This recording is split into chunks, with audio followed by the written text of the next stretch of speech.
The other challenges are that we need to cater for students of different ages, backgrounds and literacy levels. For example, in my Year 12 History Revolutions class, I have a student who is, believe it or not much younger than I am.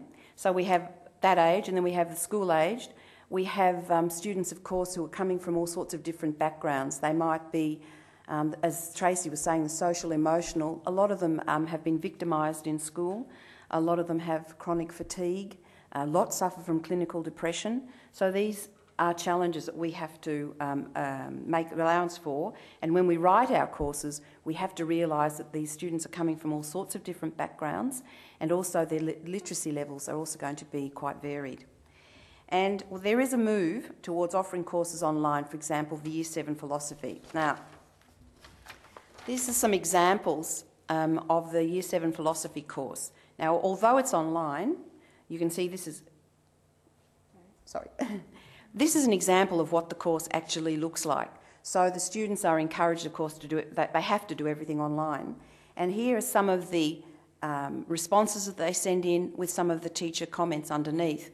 Now, even though this isn't a hard copy, you can see that the literacy level will have to be fairly high in order to be able to read this in the first place.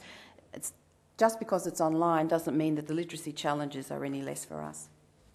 Okay, another issue that affects school improvement or relates very closely to our school improvement challenges is, as Rona and I have mentioned, the transient nature of our students. So the fact that we do have a cohort that changes from year to year, from semester to semester.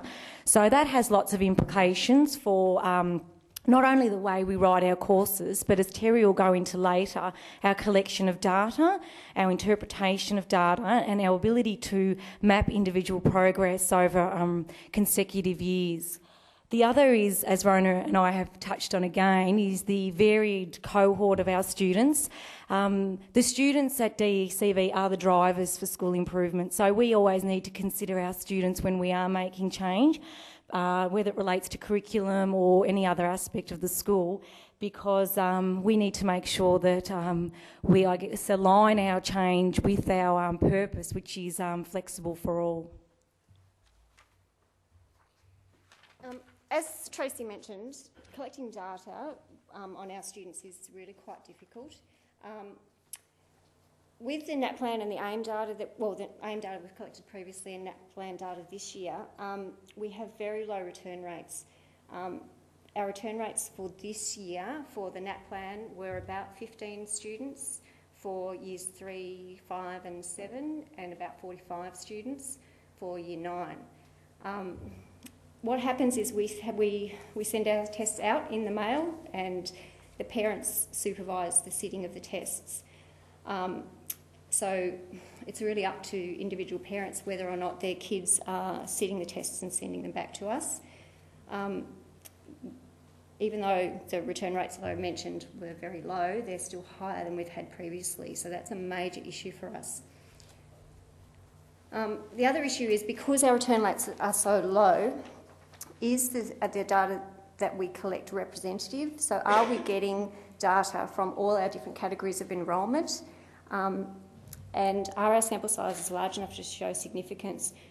You can see our data looks pretty good. This is our Year 3 NAPLAN data from this year, but when you're only talking about 15 kids, it's really hard to draw conclusions about what that's actually saying. We don't know how much support the students receive when they're sitting the tests. We give our parents, significant guidance about what they should do, but when it comes down to it, it's up to what they do at home in their sort of classroom setting. And parents could be writing the tests for them, for all we know. We don't think that's the case, but it could be.